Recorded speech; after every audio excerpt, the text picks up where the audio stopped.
Welcome, everybody. I'm Rick DiClemente to Astrology Unplugged, episode 63 from Pittsburgh area. And I'm Rick from starself.com is my website. And in case you have not been with us before and you're seeing this now on YouTube recorded, the past 62 episodes are all on there. Varied subjects. This is not a course. This is a chit-chat about this and about that, sometimes heavy, sometimes light. Tonight, one thing I'm going to do, make sure you remind me, John, I'm going to go through Uranus in Taurus for each sign of the zodiac. I was going to try to do Pluto in Capricorn and Uranus in Taurus for everybody, but my mind gets too complicated. So I'm not going to do that one. We're going to start off by talking about 2018 coming and what are the big themes. The big theme is that Pluto is going to continue halfway through its time in Capricorn. It's gone from 2008 to 2023, and it's very powerful. It's stirring up a lot of stuff. And the big deal of 2018 will be Uranus. After 7 revolutionary years in Aries, finally switches over to Taurus. Don't belittle it. Don't shake your head. Give it some thought. Stay open. But the big thing that happened recently was Uranus conjuncted with Eris, the new planet around the 24th degree of Aries. And when those two things conjuncted, that's why the female revolution. There's a lot to it. It's a 540-year planet, Eris, way beyond Pluto. And when they lined up with Uranus, it was crazy. Because we've only known about Eris, which is E-R-I-S. We've only known about Eris for about 12 years or so. And when it conjuncted Uranus, and Eris being the planet of discord, that's a lot of what you're seeing now. What we're seeing now is very hard to extrapolate. Usually I could tell in a matter of minutes what the big planets are doing, but this has been very difficult. You got Eris with Uranus, and they're separating. You got Neptune, who's in with Chiron, and they're separating. You got Pluto continuing its trip.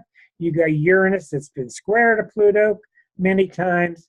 So one of the things we'll look at tonight is all the Mars times, when Mars is going to square where Pluto is.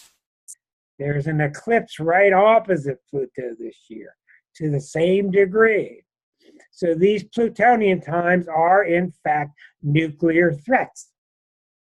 Among other things, does not mean someone's going to push the button, but you see how close they're becoming to it.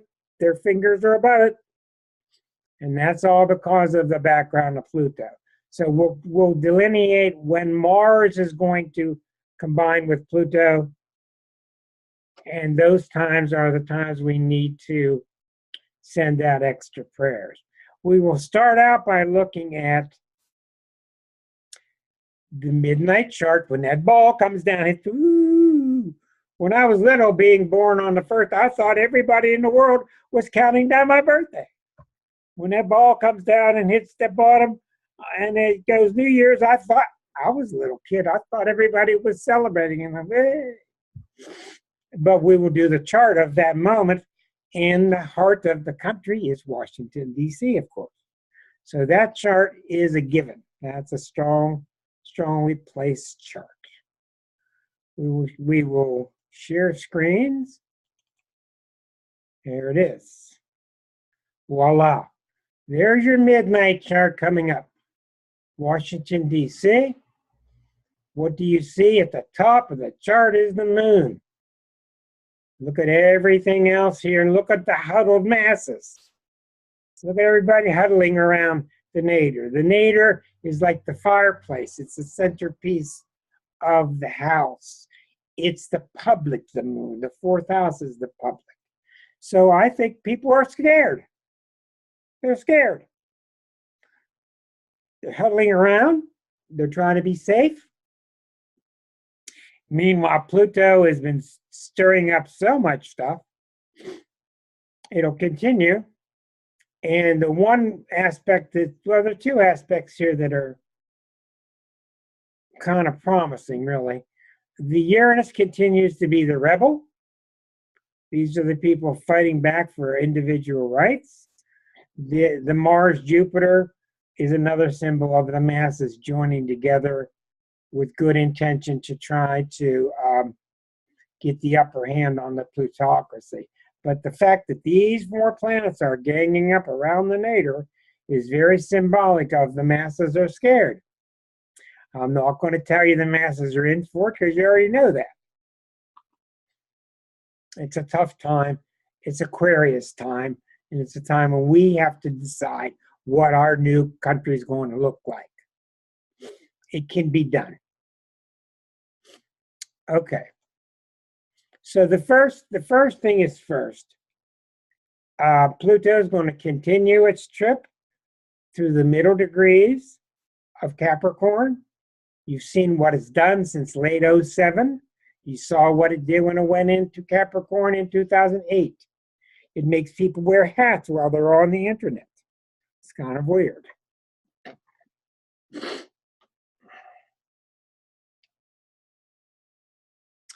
The thing that has concerned me is that you can see Pluto sitting around 2018, 19, 20. When it gets to 26, when Pluto gets to 26 degrees of Capricorn in the year 2020, and these things don't have to be exact. The big planets don't have to be exact. John is showing my cue card. Pluto return. Pluto will have gone completely around as a country 250 some years. So where Pluto was in 1776, it will be back there in 2020. This is what the real heavy stuff is. This is within the United States chart. And since the US represents the world, I know John has to be exact. Yeah, but John, its first touch is going to be in 2020. Is it not? Okay. Okay, but as you know, close enough. As you know by reading Richard Tarnas in his famous book, Cosmos and Psyche, these planets don't have to be anywhere near exact. And when they get exact, usually things get really intense. So what does it mean when Pluto goes around the circle and comes back? I did not have many models to study. I've done a lot of research because a lot of countries change their constitutions all the time. And therefore, it's hard to ascertain how a country is doing in 256-year chunks. But what it means is very simple. Have you been following your mission statement or not? Pluto, have you been abusing your power or not? And if you're abusing it, it's going to get thrown in your face because you cannot fool Pluto and you cannot fool Neptune. That's my way of doing emphasis. I get closer to the lens. Yeah, got to have some levity. Pluto, what's it about? It's about, are you evolving? Are you healthy? If you're not, are you identifying what the problems are? Corruption is coming to the surface, just like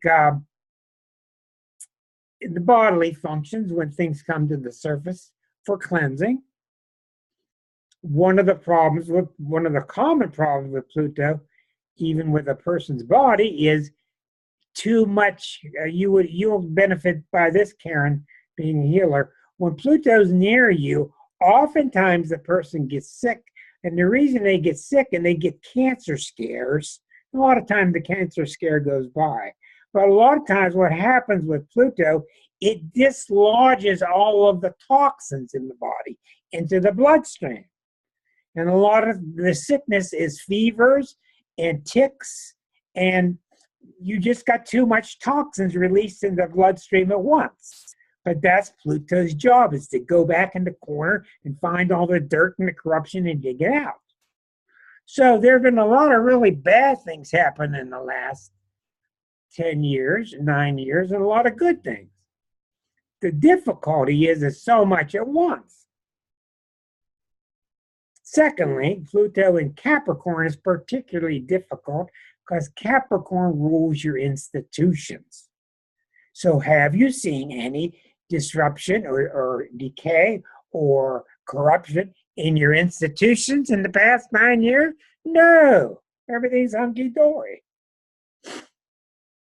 So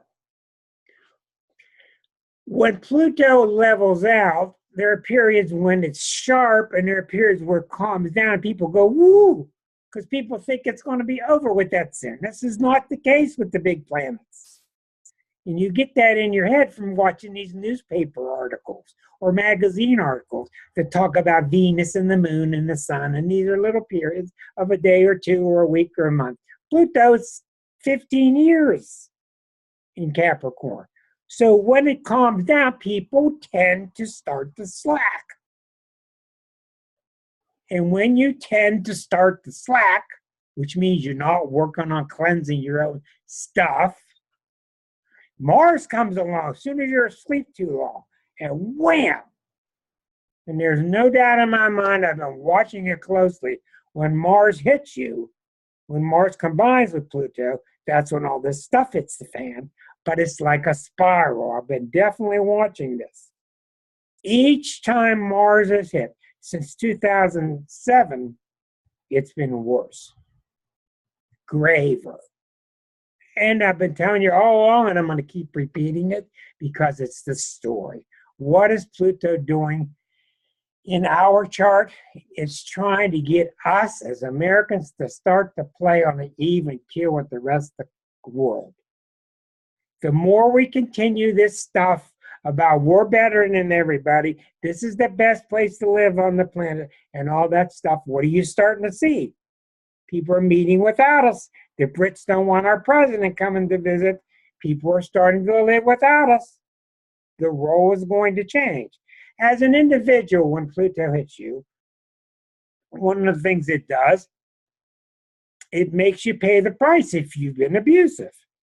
The proper way to handle it is to admit it, to see your mistake, stop being abusive, get even and level with others, then things improve and get better. So that's the background. The great big story is May. Is it I say May? Yeah, the month of May. Okay, I'm going to get out of that chart. And I'm going to walk you through the transits in May. Okay, here we go. Okay, so we see, I'm doing Pittsburgh, but it doesn't matter. This is tonight. But we're going to see here, stepping ahead by months, January, February. What we're watching here is Uranus. Uranus is in the latter days of Aries, 25 and almost 26. March, April, see, 2904. May, we're going to go by days. Watch Uranus at 29. This goes from 0 to 60. The minutes, and you'll see it changing? So when you get to May, I think it's the 18th. There, May 15th. There's the day right there. May 15th, Uranus will go into Taurus. Now, Liza and I, my partner, we never cease to be amazed how incredibly different each sign is, especially ones that are next door to each other. So all that Aries influence, which caused the what did you call it? The Arab Spring in 07 and 08, and then the spring here. Now that spring is coming up through the feminine. That's all been caused by Uranus and Aries, because Uranus is a planet that wants you to be yourself. And in the masses, in the sign of Aries, Aries is, I'm all for it, go do it. I'm all for it, go do it. And Aries is even reckless, and it's the god of war. So Uranus and Aries has been really volatile since May of 11, I believe, is when it entered the new zodiac in Aries. May of 11th, May 27th, 2011, until now. So when it changes, you're going to get the contrast. Now, first of all, that's called an anaretic degree, the last degree of a sign, or the first degree. And this has been well pointed out by Stephen Arroyo.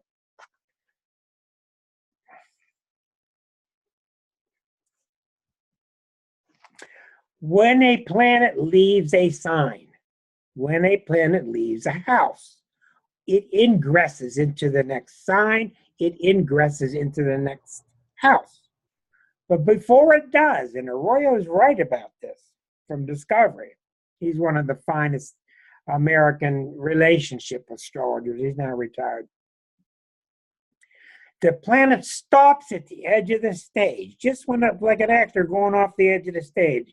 But right when it's about to leave, it whams you. It gives you like a summary all at one time. It's like watching the end of a movie and you see a montage of everything that happened. Well, it's like a sucker punch. It's really strong. So we can see at the end of April going into May,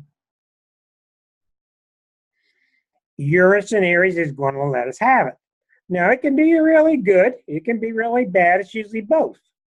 But Uranus and Aries is about the people say they want. People are saying they want to be heard. They want to be seen as individuals. They want their rights. You seen any of that lately? Some are really wrong, in my mind, ethically. Some of them are really right. A lot of them in the middle we fight about. So you're going to see this flare up at the end of April. And when it goes into Taurus, it's going to be so different, because Taurus is such a different energy than it was in Aries. Uranus and Aries has been like lighting a fire and everybody around you is a matchbox. Uranus and Taurus is like lighting a fire in everybody's earth. Well, you put the flame around the earth and the flame goes out. So you have the wildest, craziest, change-oriented planet of Uranus in the sign that can't stand change. Taurus. They can't stand change. They're both very stubborn planets. This is why you're seeing Bitcoin. Uranus is change. It makes things electronic. It makes things the internet. Earthquakes? Yeah, Marta, certainly. Certainly you're going to see the earthquakes. Yes, but we have been seeing most of the earthquakes simply because Pluto in Capricorn. Pluto in an earth sign. So, yeah, it's going to double up on that, earthquakes, yes. So Uranus and Taurus. Taurus is what? Taurus is the money system, the economic systems. You're going to see people trying to implement all kind of new economic systems. And John was right. It's going to go into Taurus, stop, go back into Aries, stop, and go forward again. That's how the outer planets do. Forward for 7 months, backward for 5, forward for 7, backward for 5. So it's very common. So in Taurus, Taurus is what of the world? It's the anchors of the world. It's the things you thought you could always count on. The things that were not changing. We're going to start to see money systems fall apart.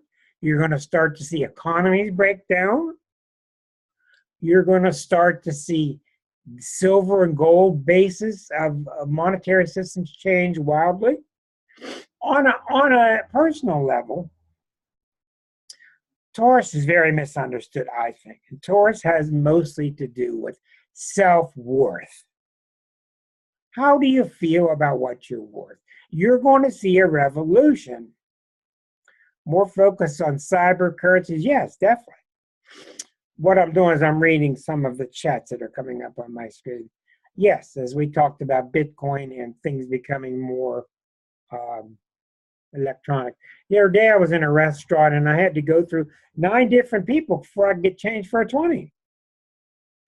Because all the waiters are dealing with everybody with their cards. Nobody had change. So I said, that means that meal's for free, right? And they said no. Anyhow, you'll see a revolution in self-worth, and that you're starting to see this now. These things are subtle. Did you notice how you can't mess with people so much anymore? People are getting it. People are evolving. People are more aware of, man, you're affecting my self-worth, but I'm letting it happen. You're affecting my self-worth. I'm letting it happen. 10 years ago, 30 years ago, well, you're bumming me out. Well, you're doing this to me. Well, don't let him do that to you. We've made everything outside of us. They're doing it to us. Now we're taking ownership. We're evolving. We're getting smarter. I'm allowing this to happen. People are getting smarter and they're evolving. So like I've been saying all along, things are getting a lot worse. At the same time, things are getting a lot better. It's a seesaw. The X factor, it is a seesaw. And the X factor, I believe, is someone out there is trying to help us. I believe it. Jesus, I don't care who you call it, the angels, the guardian angels, your psychic spirit guides, whatever you'll call it. I believe that they're aware, they're conscious, and they're trying to help us. This also coincides, yes, with the odds of us seeing and validating UFOs as being real. The odds are going up, up, up, up, up, up, up, up, up. So, cosmic consciousness, yes, but cosmic consciousness is so completely misunderstood. That's so far down the road. We're getting nearer to it.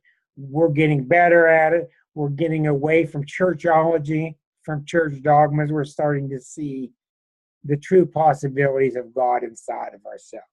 So when Uranus goes into Taurus, this is why I keep telling you, maybe that's what is affecting us. Well, I think a lot of things are, but I think the big sleeper that's affecting us is the fact that Eris is awake. She's new, she's super powerful, and she's really mad. All right, now don't get me off my subject because I'm getting older. I have a hard time getting back on. Roll the tape back. What did he just say? So anyhow, Uranus going into Taurus, we're getting better at this. We're getting stronger at this. All right.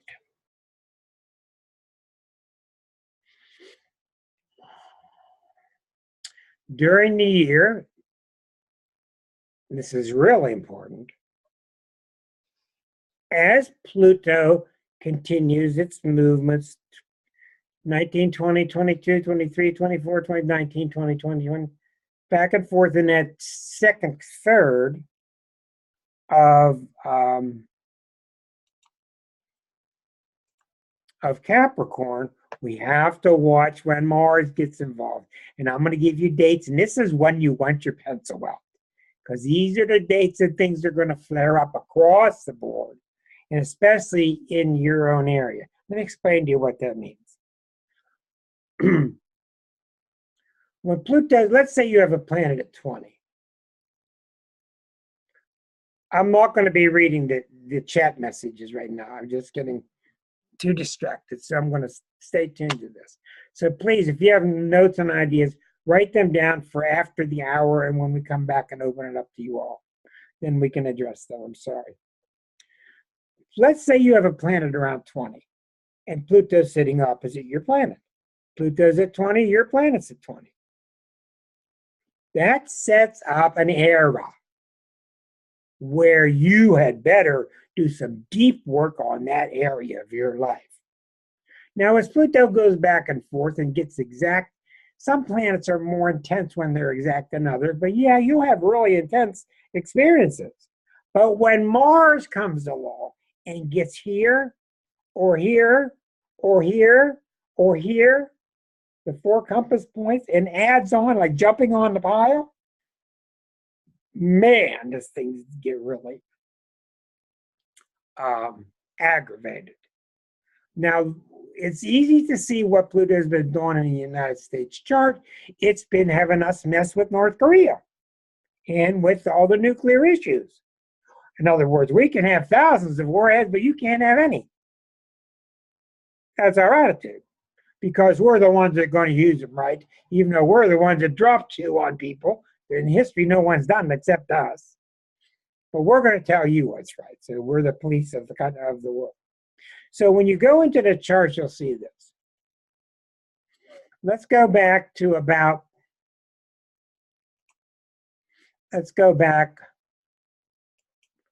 into January. Okay, here we're in January. Now we're going to start moving by days. All right. You see Pluto's here at 19. Don't get confused with these other guys. These are all pretty fast-moving planets. These 3 especially, these 4 will move along quickly. Saturn will remain with Pluto. There's a big story. Saturn's approaching Pluto, which will be bigger 2019 when Saturn gets closer to Pluto. The 2 grave planets, very heavy duty planets of hardship. So what we're looking for is what's Mars doing. You see Mars down here, 23? Mars moves at a rate of once every 2 years. We put the Earth in the middle in Western astrology. Every 2 years, Mars goes around a circle. Pluto every 256 years. Eris every 540 years. So watch how Mars is moving. I'm just going to move it along here. Did you notice how things are starting to separate? These planets are all starting to separate. Here's now Mars in Sag. 7, 8, 9, 10, looking at the bottom, 12, 13, 14. Sag. Okay, bingo, watch right here. Watch when Mars crosses into Capricorn. Bingo. It crosses into Capricorn March the 17th. Now it's in the same sign with Pluto. And even though it's that far away, it's going to agitate it. That's what I was talking to you about earlier, about when Uranus goes into Taurus, it's going to shake up everything in opposite Taurus. Where's Taurus at? Taurus is here. It's going to shake up all the planets in Scorpio, shake up all the planets in Aquarius, and in Leo. All 4 fixed signs are going to be feeling like, now it's time to take an action. When Uranus is approaching you, you feel like something's going to change, but it's not time yet. When it gets involved, then you feel like it's time. Back to Mars. I'll get more into that Uranus later. Back to Mars. Now you see Mars is only 20 degrees away from Pluto. Okay, and as it gets closer, we go through March. Here we come through spring, March 21st. It's 19 degrees away. As that Mars gets closer and closer, and that's going to be tough when Mars and Saturn are at the same degree. But let's get Mars past that point. You can see now Mars is really moving, 9 degrees from Pluto. Okay. Now remember I told you, if you have a planet to 20, 21, and Pluto's hitting at 21, that era is going on, and then Mars gets closer, it starts to come back, and you say to yourself, oh my God, I thought I had that issue solved. I thought I had that issue worked out, and more stuff comes to the surface. That's because there's more stuff that needs to come to the surface. Now, the dangerous time with Mars, without a doubt, it's like clockwork, is when Mars is 1 degree away. And you've all seen me write on Facebook certain dates that are critical. I just gave you a critical date with this president and nothing happened. And the reason nothing happened is because it happened behind the scenes with Mueller's investigation. It happened all right. It happened on that date. So watch, when Mars gets to a degree away, so your first date of the year is going to be right around there when it's a degree away, April 24th.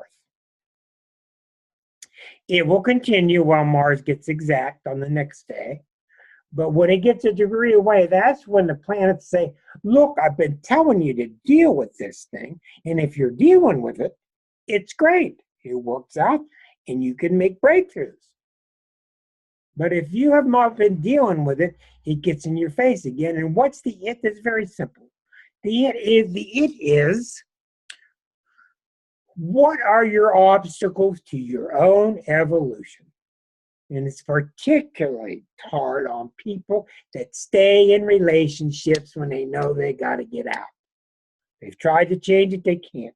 You've all seen these kind of couples, and they go, oh, yeah, buddy's trying. Oh, yeah, buddy's trying. Oh, and I see this other side. Oh, blah, blah, blah, blah, blah. And they're kidding themselves for their own good, really.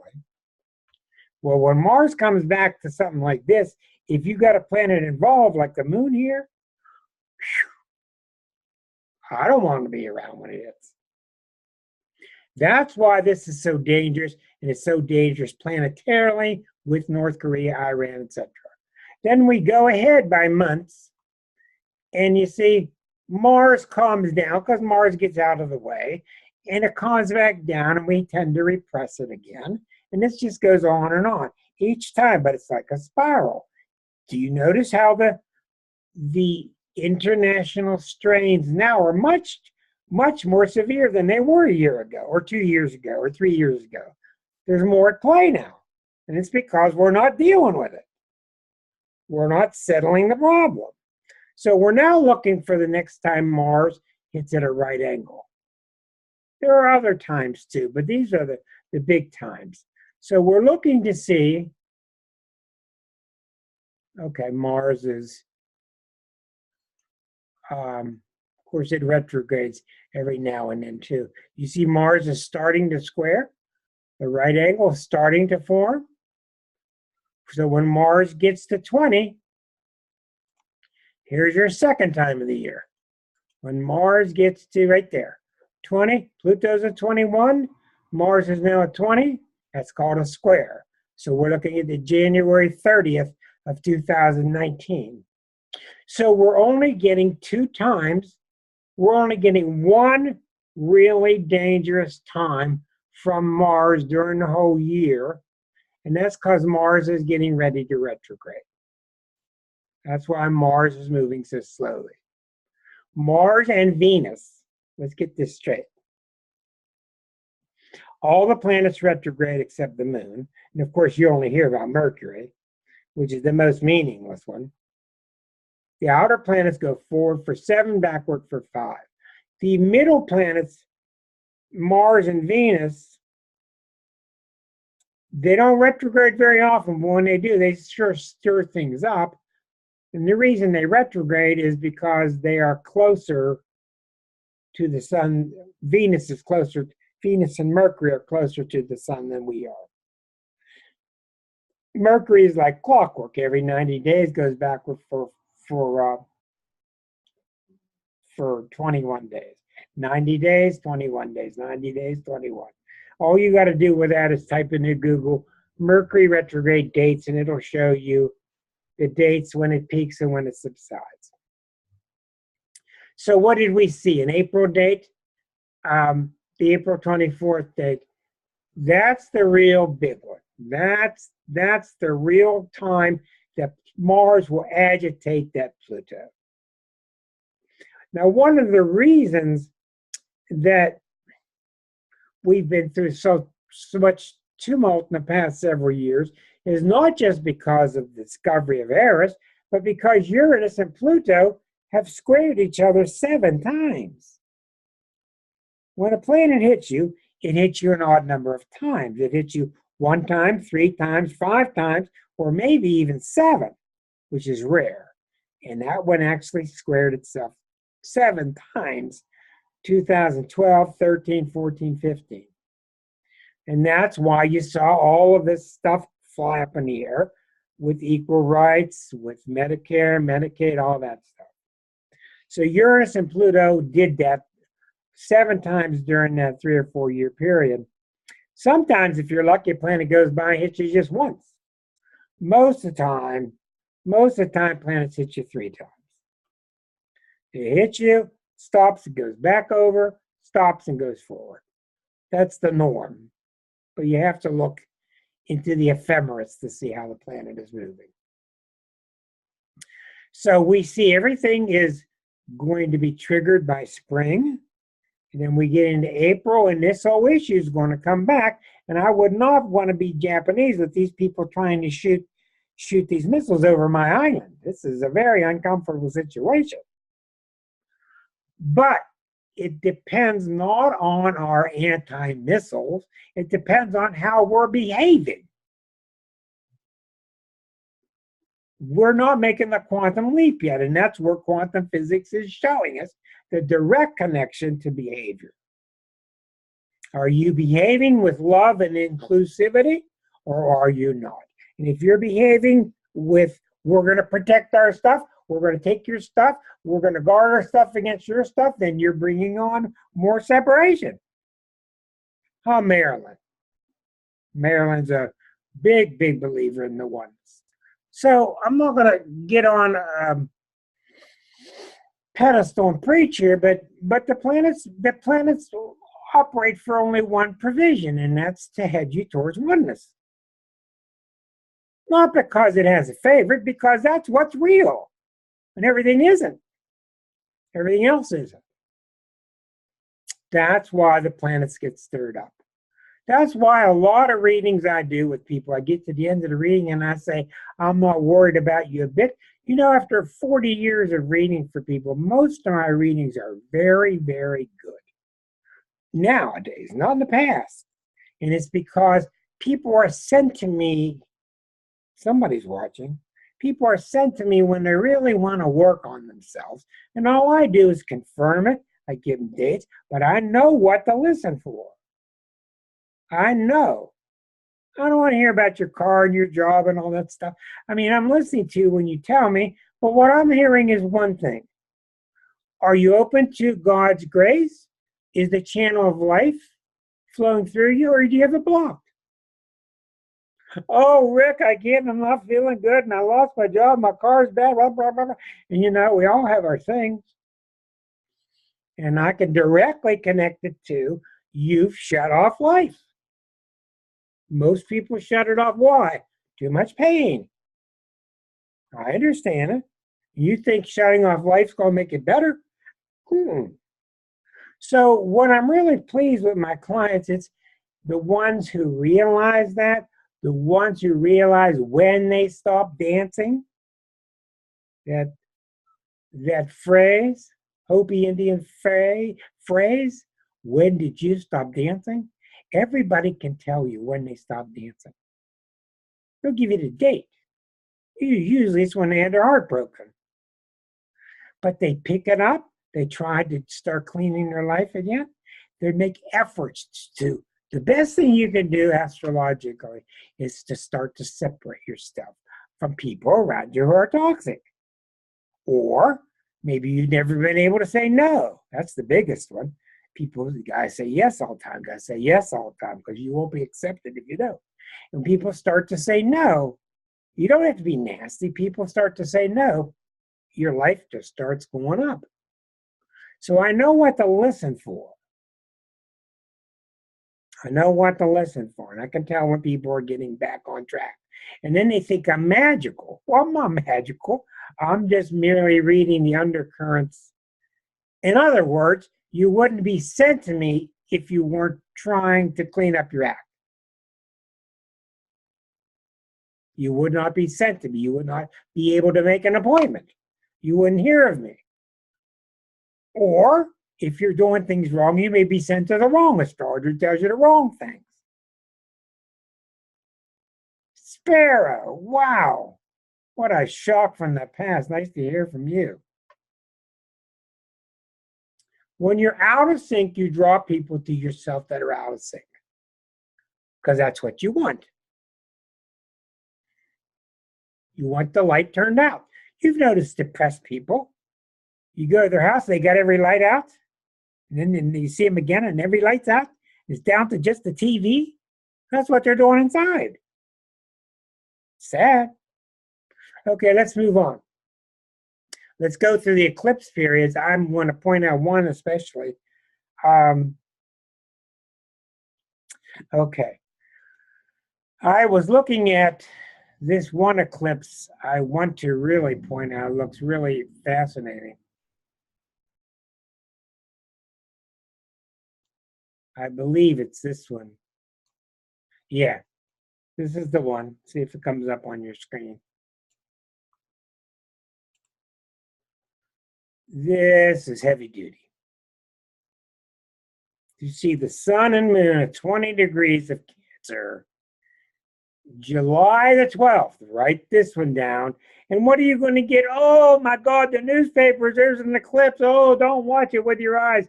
They don't see the fact it's not the eclipse, it's the fact it's opposite Pluto. That's the big deal. It's not the pretty moon and the sun, and one's going to obliterate the other. It's lined up at the same degree, 2020. So remember what I was telling you about how Mars triggers Pluto? Well, the sun triggers it too, and so does the moon. There are three triggers: Mars, the sun, and moon. And eclipses, woo! So this eclipse, and remember, United States is a Cancer entity. The sun and moon will be in Cancer.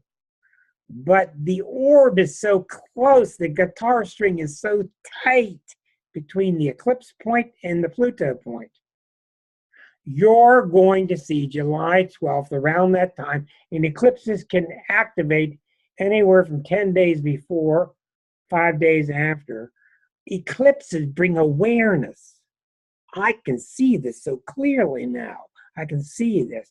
I've been following them all my life, and they're very hard to figure out. But what I have noticed is a few things. They almost always cause something very negative and nasty to happen during the eclipse, quickly followed by self-correction. They always cause clarity in the mind. People wake up at night and they're real clear, lucid. So, I've actually got things warmed up in here. I can show my bald head now. Good.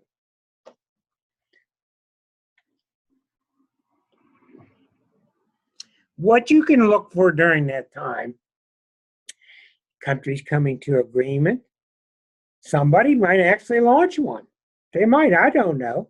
They're more likely to launch it when Mars is involved, because Mars is, oh yeah, I'll show you. That's the April date. But they're turning points, eclipses. They're turning points. Now, besides the Plutonian level that's going on with everybody globally, this is going on in you too.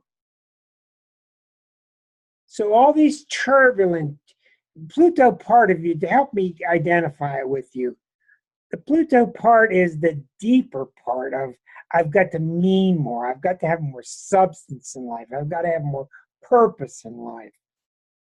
That's going to all come to a point in April when that Mars gets involved. And if you're, let's say, for instance, you got to deal with an in-law. April 1st, April 2nd. You got to deal with that in-law. April 4th, April 5th, April 6th. Oh, well, in-law's on the phone. You had better deal with them before the 24th when it gets exact. Because when it gets a degree away, things will be so critical by then that things get kind of unpleasant, and you don't want to wait too long. Okay. There are other eclipses. I'm not going to point them out because they're not as critical as that one. That's the big one in July.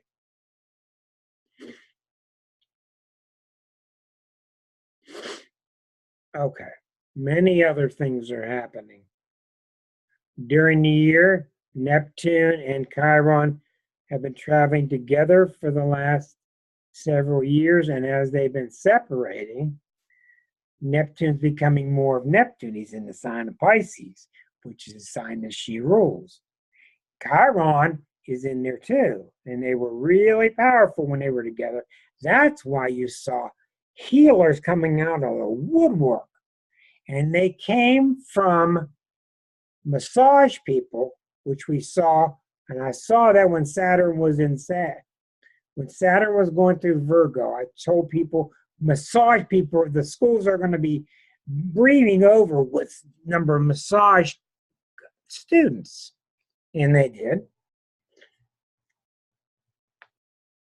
When it got into Pisces, it's now changing. It's not only changing, and this is what I saw coming with this age of Aquarius.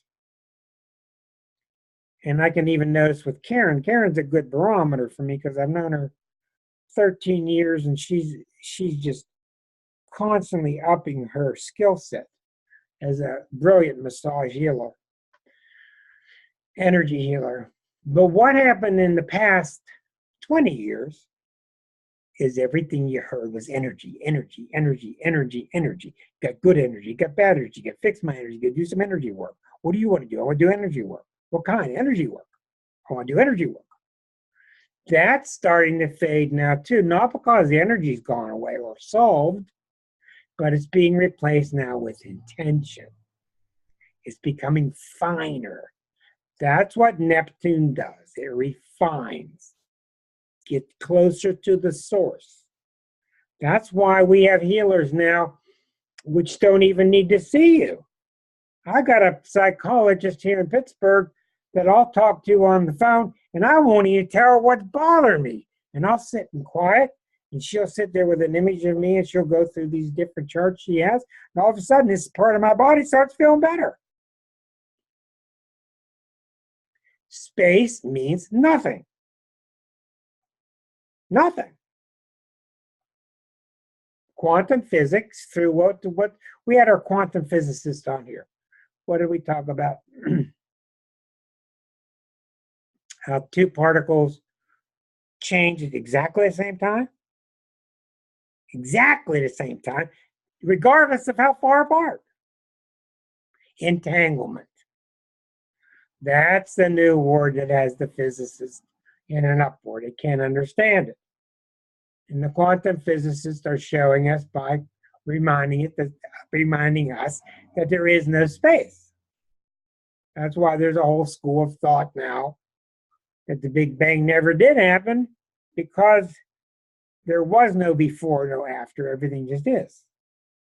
So the big things happening in metaphysics is we're starting to see how it's all becoming intention. So many instructional techniques are based upon what you intend.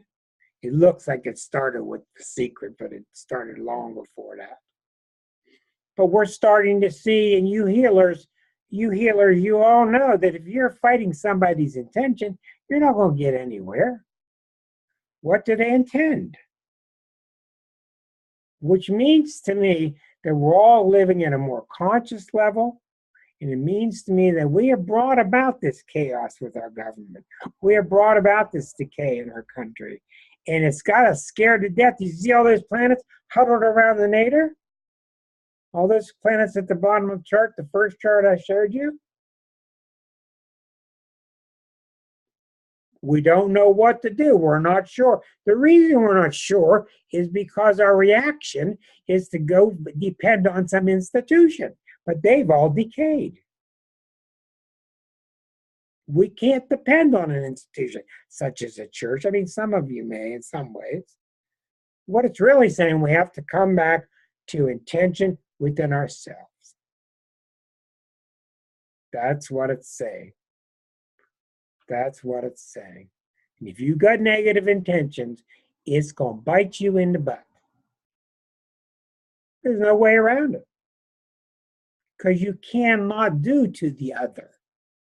You can't do to the other if you even wanted to. Preacher, preacher. There is no other. Let me go to Marilyn here. Matter of fact, we're running out of time in our first hour. I'm anxious to open this discussion up. So what we do around this time, I think we've lost our new folks, but There's Arlene.